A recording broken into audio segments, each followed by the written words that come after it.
હે સાહેબ, હોમિયોપેથિક એટલે શેના ડૉક્ટર? આ દવા કયા કયા રોગમાં લઈ શકાય? આ એક ખૂબ જ સરસ પ્રશ્ન છે.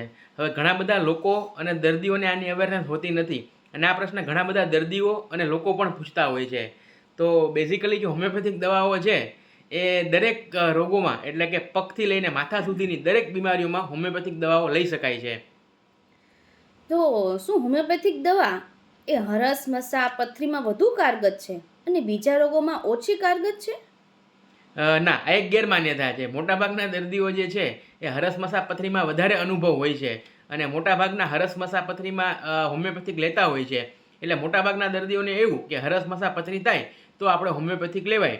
જ્યારે આ દવાઓ ચામડીના રોગો એટલે કે ઝાધર, ખરજવું, સોરિયાસિસ, લાઇકન પ્લેનસ તેમજ પાચનતંત્રના રોગો એટલે કે અપચો, એસિડિટી, ગેસ્ટ્રાઇટિસ, કબજિયાત તેમજ કિડનીના રોગો, મૂત્રમાર્ગના રોગો, આ ઉપરાંત શ્વસનતંત્રને લગતા બીમારીઓ એટલે કે એલર્જી, અસ્થમા, દમ તેમજ હાડકાના રોગો, ફરતો ઘસારો તેમજ સાયટિકા, સંધિવા, એ ઉપરાંત ખાસ કરીને હોર્મોનલ ઇસ્યુ સ્ત્રીઓની અંદર પીસીઓડી છે, માસિકની અનિયમિતતા છે, સફેદ પાણી પડવું છે, અને ખાસ કરીને બાળકોમાં પણ આ દવાઓ ખૂબ જ સારી અને ખૂબ જ અસરકારક છે.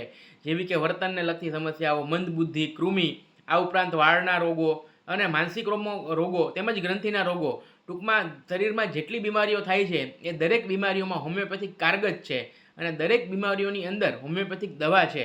અને હોમિયોપેથિક દવા છે એ તાસીર સમજીને વ્યક્તિની હિસ્ટ્રી લઈને આપવામાં આવે છે, માટે રોગ છે એ ટૂંકા ગાળાની અંદર જડમૂળથી મટી જાય.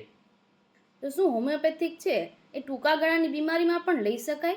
ડેફિનેટલી આ પણ એક મોટી ગેરમાન્યતા છે. જેમ મેં કીધું કે જૂની બીમારીમાં લઈ શકાય. હવે મોટાભાગે આગ્રહ એવો રાખે કે જૂની બીમારી છે માટે આપણે હોમિયોપેથિક લઈએ, પરંતુ ટૂંકા ગાળાની બીમારીમાં પણ હોમિયોપેથિક લઈ શકાય છે. અને જેમ બીજી દવાઓ કારગત છે એમ આ દવાઓ ટૂંકા ગાળામાં પણ કારગત છે. માટે ડેફિનેટલી આ દવાઓ ટૂંકા ગાળાની બીમારી, તાવ, શરદી, ઉધરસ, ડાયરિયામાં લઈ શકાય. અને તેમાં પણ જે દર્દીઓ હોમિયોપેથિક લેતા હોય તેમાં બીજી દવાઓની જેમ તુરંત જ રિઝલ્ટ જોવા મળે છે. માટે ટૂંકા ગાળાની બીમારી, જૂની બીમારી દરેક વસ્તુની અંદર પગથી લઈને માથા સુધી દરેક બીમારીઓમાં હોમિયોપેથિક કારગત છે.